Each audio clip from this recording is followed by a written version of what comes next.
Welcome to the Barker Podcast Collection.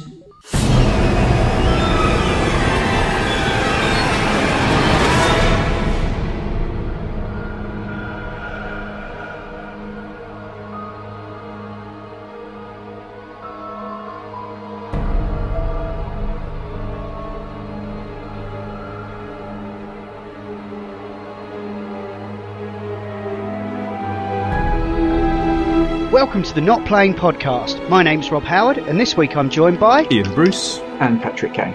You can contact us on email at notplayingpodcast@gmail.com or follow us on Twitter at notplayingpod. So, you've both got Gear VRs now, haven't you? Yes. So how is it? It's a beautiful thing. It's great. It just came yesterday.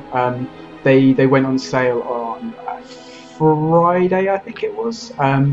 They sold out of the bundles like within about 4 hours, and I think they'd sold out after the day after. It's great. I'm actually surprised. It actually succeeded my expectations. It looks great. It feels great. It's more comfortable. It's lighter. It's fantastic UI to launch stuff. Yeah, I mean, it's great. It's like the PlayStation Store or something. You've just got this really clear, really easy to read and easy to navigate. Have you got a controller for it? I have, yes. Yeah, right, okay. I've got the Samsung controller. So it's a jump, isn't it? It's a jump up from the DK2, isn't it, in terms of resolution? It is, yeah. It's a lot sharper. It's got a manual, basically a manual focus in the middle. So you basically don't need to wear glasses. You can kind of bring it into focus with that, which is great. It feels like a consumer product, although it is still the Innovator Edition, and it is essentially being launched as a kind of half developer kit, really. But it feels like a consumer product. And the store, like Iain said, feels like, although it's very early days and they still don't have a payment system in there yet, it just feels like a really well thought out, store. It just looks great. Everything's kind of easy to access.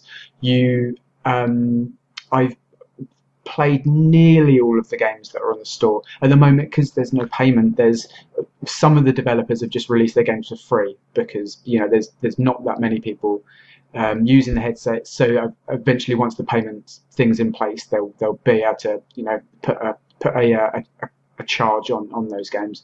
But there's a couple that have been released free, and there's a couple of demos as well. So what you been playing? So I've been playing Dreadhalls on this, which actually blew me away because I played it so much in the DK2, so I knew exactly what I was going to, what to expect from the game and how it looked. It just looks so much smoother and sharper. It's amazing. Like it's really impressive just how good and how smooth it looks. You've got that real kind of low persistent, like when you're moving your head around, there's no kind of blurring or anything. There's the same thing that the DK2 has, where you get the slight black smearing on certain things, where like something which is very, very dark is next to something that's very, very light. But that's something that's due to OLED panels. So that's something that's not going to go away until we use different types of panels, or we build screens in a different way. But other than that, it's just so smooth and sharp, and all the text is easy to read on the store and in the games. Dreadhalls, I still haven't got very far in it because it's still terrifying me. And it seems like it looks like they've kind of moved away from the kind of procedural the procedural dungeon thing. I think it's now just one environment, or maybe that's just the version that's on the store now. And they've drawn a lot more into it. There's certain rooms and stuff now where you have to do puzzles and you have to unlock different zones. But the point is, it is every bit the experience that I played on the DK2, if not more, and it's on a phone. And that is absolutely amazing. It's just, incredible. As well as that, there's I played around with Ocean Rift, which is another one. It's one of the first things I played on the DK2, which is an awesome little game where you're basically underwater as a scuba diver, and you've got all these like sharks and dolphins and turtles and snakes and things around you, and it's just amazing. Just like last night, I was just sort of sitting on my couch and had dolphins kind of swimming around me and stuff, and it was just awesome having it untethered. Like the first time I kind of took it off to go and make a drink, like it was just really good not having all these wires and stuff everywhere. You know, you take your headphones off, you take that off, and that's it. It's just really cool having that kind of comfortable experience. I haven't tried any of the like cinema stuff yet. It comes with a little SD card which has got some 360 photos and videos, I think. Isn't that right, Iain? I have tried some of those, yeah. So we got 2 at work, but because we wanted to get them early, we imported them from the States, and we've had them for about 3 weeks now. I've not really had a lot of chance to look at all the games. The first thing I saw was on somebody else's imported Gear VR, where it was not the ocean. One of the other ocean ones where it's more you're just there and fish swim past you, more than the sharks attack you type thing. Yeah, I was showing that one to my dad yesterday. So I have looked at there's a movie theatre thing that comes with it, or that you have access to, and so you can watch videos or movie trailers in there, and the UI is great. Watching a movie on the surface of the moon was just amazing, even without depth stuff. Just to be standing on the moon and looking around, and you get the OLED dark to light blur and stuff, but that's okay because it felt really good. Can I ask you about the movie thing? When you're watching the movie, is the movie in 3D, or are you just watching the movie in 3D? If the movie is in 3D, it is, yes. If you've got an SBS side by side, yeah. But side by side, what? SBS is side by side format, like the Rift format, where you've got one screen and another screen. If you're watching like a 3D Blu-ray, it's in that format. It's your TV, but it's your TV that stitches it together into a 3D image by basically alternating whether it shows you the left eye image or the right eye image. But it basically patches them over one another. And it's still like you're on the moon. No. Basically, you're watching a film within a virtual screen. You're on the moon, and so you're standing on the moon, and in front of you is a massive IMAX screen, like you're outside at a drive-by. Yeah, and on that little screen in front of you, the movie is drive-in. Sorry, not drive-in. Or a drive-by. That's another film. That might happen. Yeah. So you're watching a 3D movie in 3D? Yeah. So you're in a 3D environment, and you've got a virtual screen. So that 3D environment could just be a cinema. It could be an IMAX cinema, which is, I think, one of the environments, isn't it, on Oculus Cinema? I'm pretty sure one of them is actually modelled on the IMAX screen. I think the one I've seen demoed is like cinema.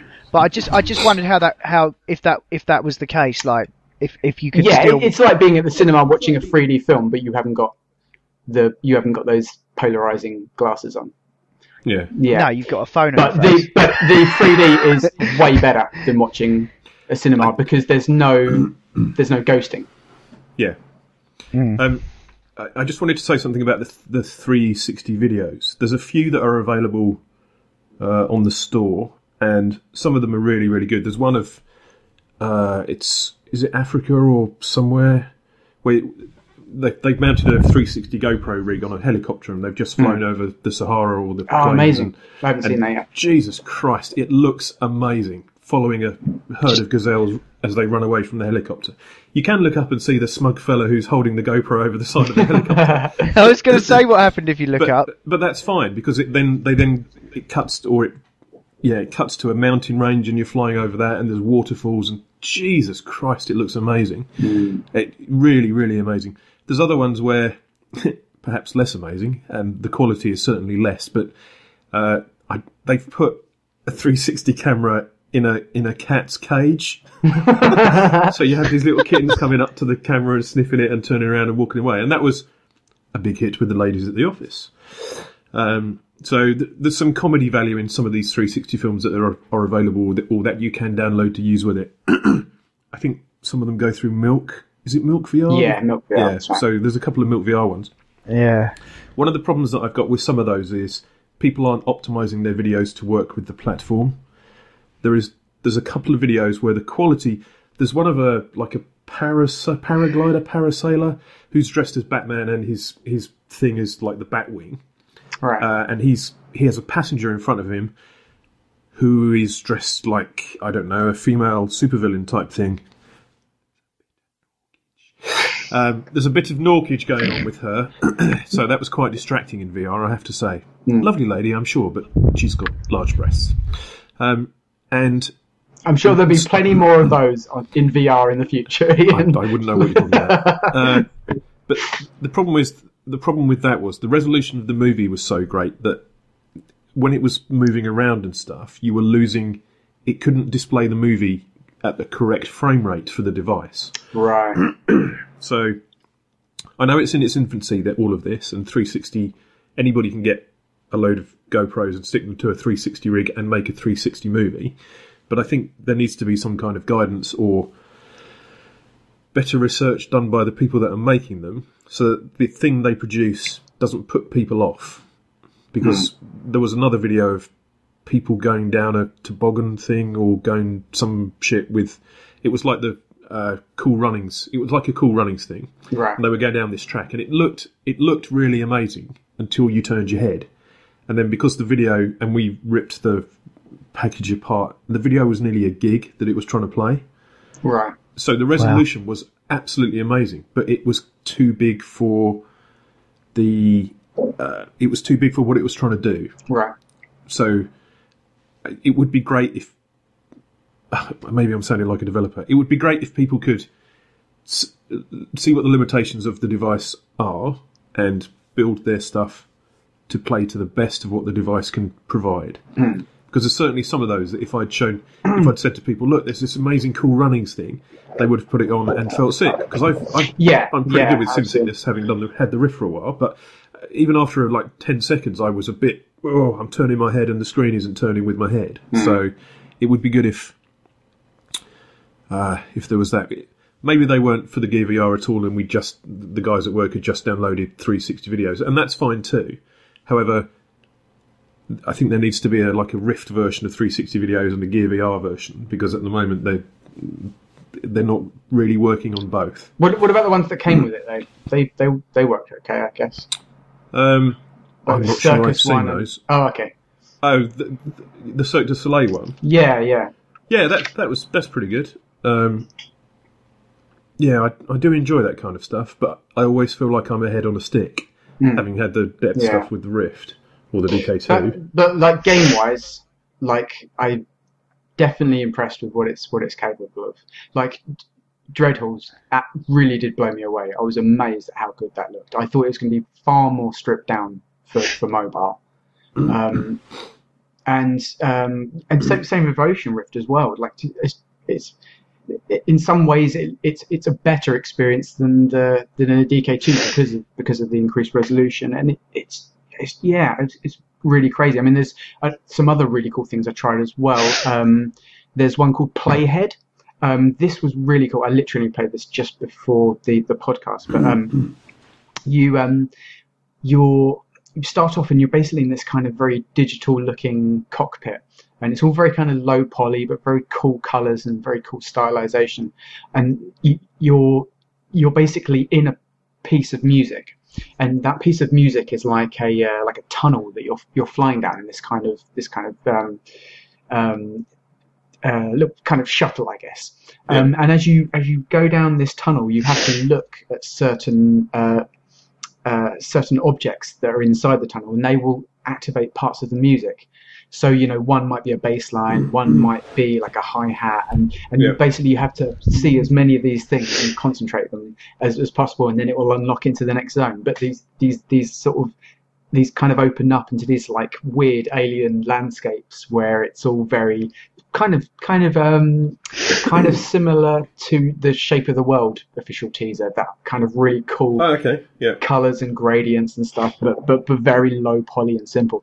And that really, really, really impressed me. A lot of the games on the store at the moment, and I'm sure this is totally because it is actually the case, that they all seem like good examples of different VR concepts, if that makes sense. Yeah. So there's a lot of things which are like third person, and it very much feels like they're sort of saying, you know, look at these things you can do which you probably hadn't thought of for VR. And you know, one of them is like a just like a kind of like a cartoony dungeon exploring game where you literally just kind of battling through skeletons and ghosts and collecting keys to advance through the dungeon. But it works really well, and it's got that cool kind of cartoony effect that you know, when I've talked about things like Toy Box Turbos, where it's like you're kind of pushing these toys around a scene, and it's kind of got that feeling to it. You kind of feel like, is it Hero Bound? Sorry, yeah, is that the one?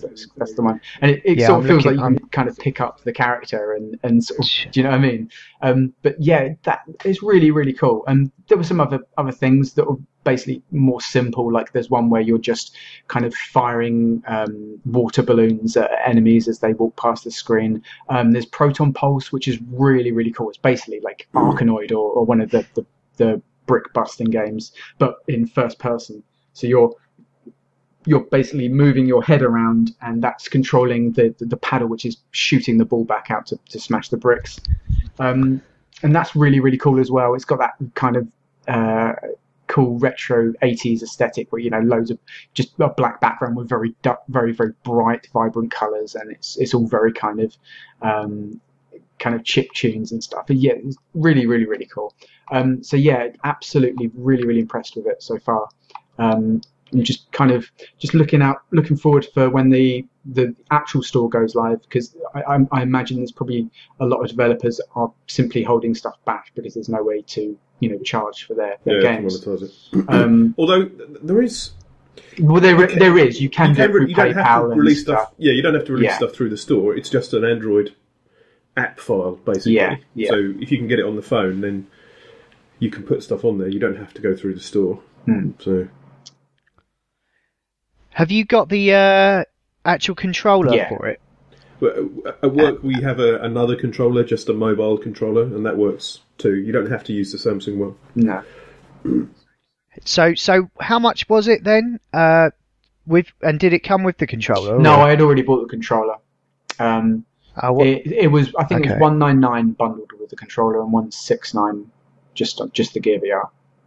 But you had to get a Note 4, didn't you? You have to get a Note 4, or otherwise it just makes your eyes look funny. Yeah, it's just the box that makes your eyes look funny. Although if you take the front off, you do look like some kind of mad professor from a steampunk movie. Yeah, which is excellent. It is hilarious. Yeah. Yeah, cool. Yeah, it looks like there's a few things on the way for it. Titans of Space is getting ported. Yeah, I mean that's already on there, and it's great, but they haven't added stereoscopic 3D to it yet. Because they're basically just working on getting it to run smoothly. Like Iain said, it's very, very important that stuff runs at the correct frame rate. Otherwise, it makes people sick, which is not what you want. But yeah, I'm just really, really impressed that they've, you know, it wasn't that long ago that the DK1 was running its Kickstarter, and like this is the first product, and I think they've done an incredible, really impressive job on mobile VR. So yeah, which is really cool. I mean, it's just it means it kind of shows you, you know, if you can do it on mobile, like you can do it on PC, and you can do it on console as well. Which I think it's really important that they kind of crack that one first. You just got to scale it, and you know, like you say, you've got to look at what the spec is and write to that, and take advantage of that. I mean, most of the best like mobile games have been using that medium to its, you know, full advantage, you know. I think I just want to throw a little disclaimer in. I think the 360 videos that I was griping about earlier were for the Rift, but somebody had put them into a format that would work on Gear VR. So they weren't necessarily, it's not necessarily the publishers of those things that have created that issue. It's people who've managed to get them in Android packages for the Gear VR. But moving forward, if everything could work on the platform it's designed for, we're gamers, we know that's often a problem. That would be great. Especially with this emergent tech. So everybody can have a great experience from the off. That would be marvellous. Thanks, everyone. Cool. Alright then, have we got anything else to say about Gear VR? Do you, no. Well, my only question is for Pat. Do you think it will replace your Rift? Do you think you'll spend less time in the Rift? Possibly, in certain ways. Like, I can see myself wanting to watch films on this. Yeah. Because you can reorient it, so you can actually just lie in bed. Yeah. And watch films. I can totally see myself doing that. I think it's going to be really cool for something which I've really enjoyed trying out before, is like the kind of meditative apps where you're just, it's just playing kind of cool music and you're just in a nice kind of landscape and stuff. And there's been a few of those I've tried. Like, I mean, Ocean Rift is basically a version of one of those things. Just chilling out with dolphins flying around you and stuff. Like, I love stuff like that. I think it's just a really cool way to relax of an evening. So I can see myself doing stuff like that, and definitely like they're obviously going to come out with more kind of casual games for it. Like, there's going to be more sort of like 5, 10, 15 minute experiences written for it, I think, and that's and that's really cool, because as I'm finding myself doing more and more things with my time, I'm simply just having less and less time to play games, and it'll be nice to just go into the Oculus store, download a cool little experience, which is like just going to last me for half an hour or whatever, and just jump in and not have to worry about changing settings on Windows and loads of bleeds and stuff. So I can definitely see it replacing certain things for sure. Right. But you'll stick with the Rift and the wired experience. Yeah, I mean, they're both built for different things, really. I mean, if I want to play a high-end sim like a Assetto Corsa or a DCS or something like that, obviously there's only one way to do that. But if you like I say, if you want just like a quick drop-in experience, and I think I'm hopefully I'm not just being over optimistic, but I'm really thinking that if developers are kind of targeting those kind of experiences, that we're going to see a lot of cool games coming out for the Gear VR. So do you think the Gear VR is a console, whereas the Rift is a PC? And I don't mean that to belittle the Gear. I think it could be more drop in, drop out. It could be something you can leave in the corner and pick up for half an hour when you've got something free. Yeah. Whereas the Rift is a bit of a chore to at the moment get the extended direct Rift working. Yeah, I mean, at the moment the Rift is undeniably enthusiast tech, isn't it? It's if you're not a developer, if you're not like a 3D modeler, or if you're not just like a massive cyberpunk from the 90s, now is not the time to be getting involved in VR. Like, at the moment, that's where that hardware lives. I mean, but I definitely think this is more of a casual thing and more targeted towards the mainstream. And I think like all those 3D videos and 3D photos and the cool photogrammetry stuff that's on there as well, where you can there's one where you're looking through like an art gallery and stuff like that. It looks absolutely amazing. Like really, really well scanned environments and like stuff like that. You can totally imagine that appealing to like a broader range of people than just hardcore gamers.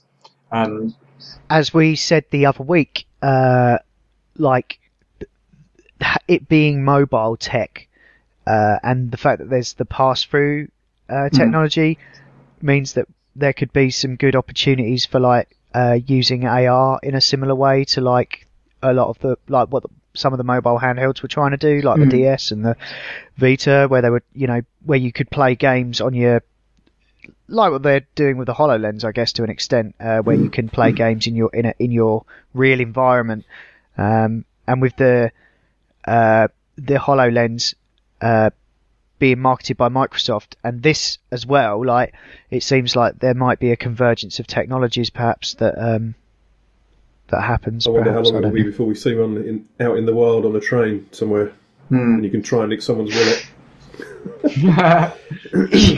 I am tempted to see how far I can get walking home through the pass-through camera for a laugh. Oh, have you walked around with the pass-through camera? Only around my room. But, it's not quite correct with the it is a bit weird, isn't it? It's a bit disconnected, isn't it? But it's very cool though, isn't it? There's something very cool about it. The fact that you can lift your hands up and see those for the first time, it's weird. Yeah, that's what they were saying a lot about HoloLens, like the fact that you've got your hands, you can see them, and you're interacting with what you can see. That's like a big thing. Yeah. Anything else? I've got one story. Not really. From a friend of mine.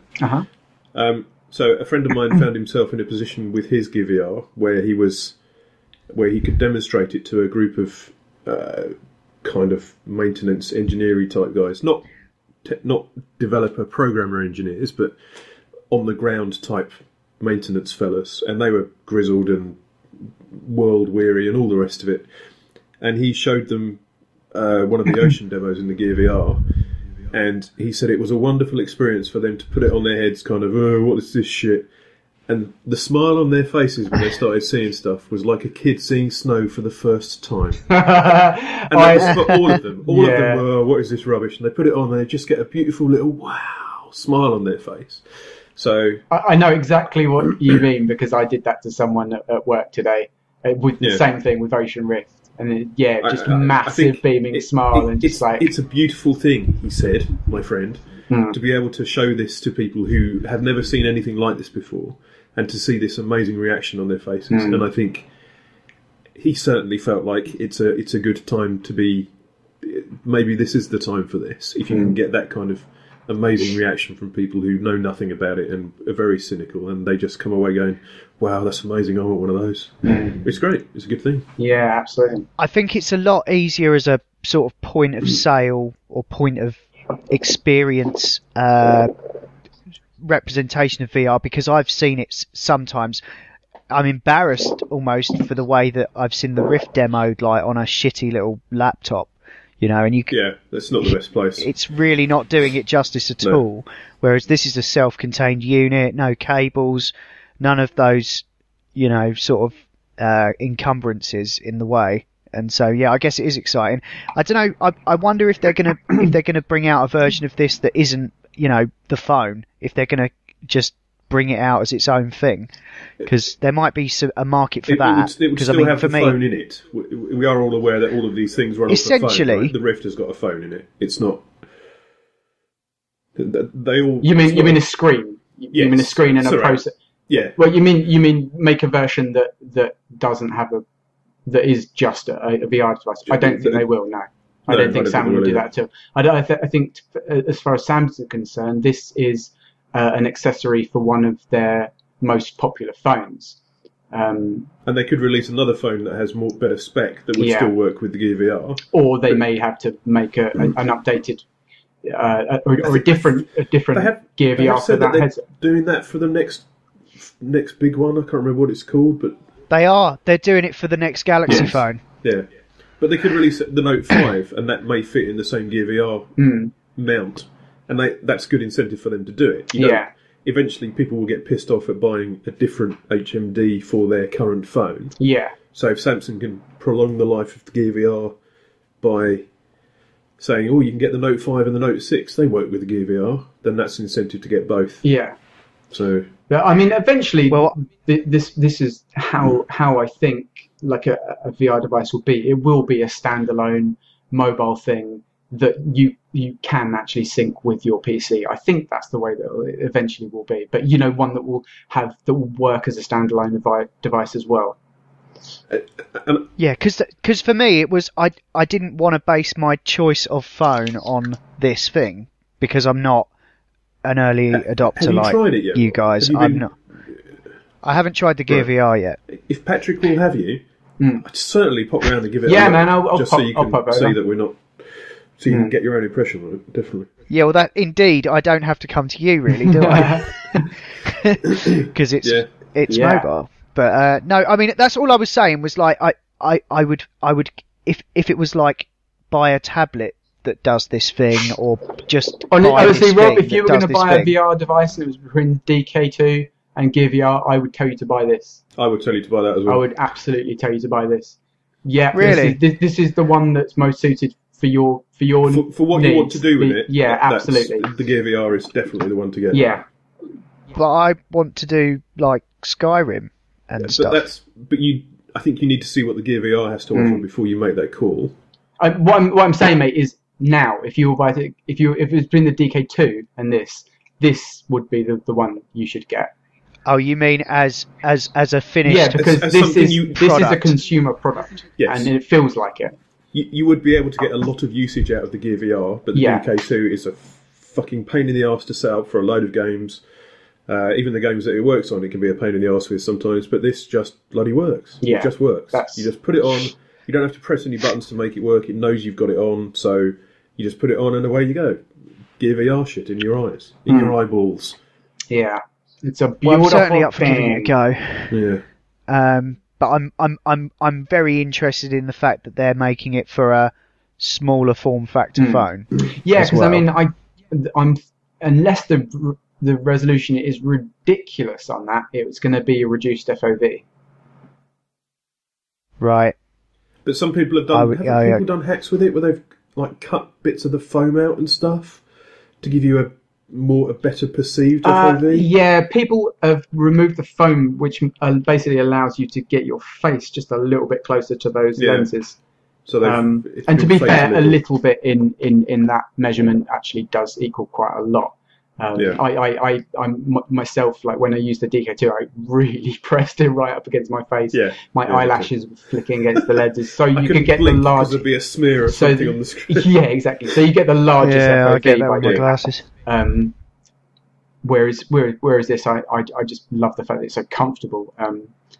It doesn't kind of pinch your nose or anything like that. It's just stick it on and bam. Yeah, because there's a lot of calibration to do with Rift, there is. isn't there? Well, the actual calibration of the hardware, that you only do that per person. So once you've done that, it's done. But you don't have to do that for the Gear VR, do you? No, you just slide that little dial. That's why it's a beautiful thing. It's awesome. Yeah, that's why you can pass it around without people with their eyes closer together going, "Oh, it's all blurry." Yeah, or avatar just people like using out here. Wow. Okay. Yeah. No, that all sounds really good. I'm looking forward to checking it out. Cool. Is that all? Yeah. Sorry, that's all we've got. Yeah. This has been the Not Playing Podcast in partnership with notlistening.co.uk. You can get me on Twitter at Bobby Rocker, BOBIROKA. I'm at EvoGB, which is EVOWGB. And I'm at Patrick JKAY. You can contact us on email at notplayingpodcast@gmail.com. Follow us on Twitter at notplayingpod. You can find the show notes for this show at notlistening.co.uk. And if you're listening to us on iTunes, then please do give us a review. Anyway, that's all for now. Thanks for listening. See ya.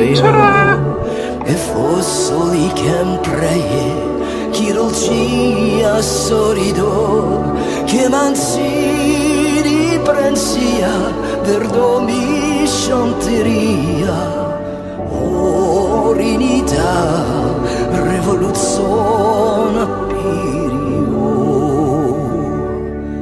Sin, ramamadu sin, ramamadu sin, ramamadu sin, ramamadu sin, ramamadu.